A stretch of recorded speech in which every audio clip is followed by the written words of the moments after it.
کسی کو کہنے کی ضرورت نہیں ہے، کوئی واعظ کی ضرورت نہیں، نصیحت کی ضرورت نہیں، تبلیغ کی ضرورت نہیں، وہ تو اندر کا تقاضا ہے۔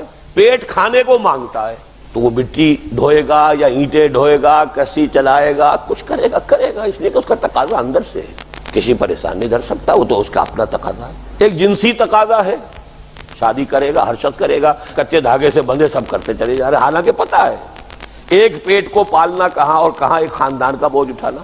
ہر شخص مکان بناتا ہے، جھونپڑی بنائے تو، محل بنائے تو بنائے گا، کوئی ضرورت ہی نہیں کہنے کی کہ بناؤ، سب بنا دو، ہر ایک کو فکر ہے اس کی۔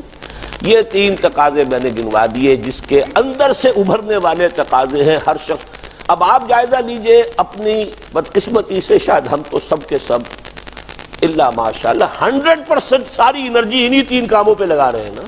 البتہ 3 تقاضے اور ہیں، ان کا تعلق ہے انسان کے شعور سے، عقل سے، فہم سے، ادراک سے۔ اسی لیے اس کے لیے کچھ سمجھانا بھی پڑتا ہے، کہنا بھی پڑتا ہے، پرسویشن بھی ہوتی ہے، نصیحت بھی ہوتی ہے، تذکیر کی بھی ضرورت ہے، یاد دلانے کی بھی ضرورت ہے۔ جس کے اندر تقاضا نہیں ہے تو اس کے لیے بہرحال کچھ کہنا، سننا، یاد دلانا، تذکیر کے معنی یاد دینا، بھائی یہ بھی ذمہ داریاں ہیں تمہاری، روٹی کپڑا مکان ہی نہیں ہے اور کچھ بھی ذمہ داریاں ہیں۔ وہ 3 ذمہ داریاں کیا ہیں؟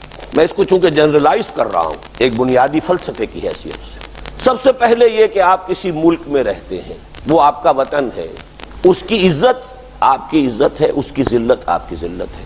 اگر قوم کے افراد میں، رہنے والے لوگوں میں کسی ملک کے اپنی توانائی اور قوت اور صلاحیت کا کوئی حصہ وطن اور ملک کے لیے ڈیووٹڈ نہیں ہوگا، ملک کمزور ہوگا، ملک غلام ہو جائے گا، یا کسی کی گھڑی کی مچھلی بن کر رہ جائے گا، کسی کا پیراسائٹ جو بھی آپ اسے کہیں طفیلی بن کر رہ جائے گا، اس کی عزت نہیں ہوگی، وقار نہیں ہوگی۔ جب تک کہ ملک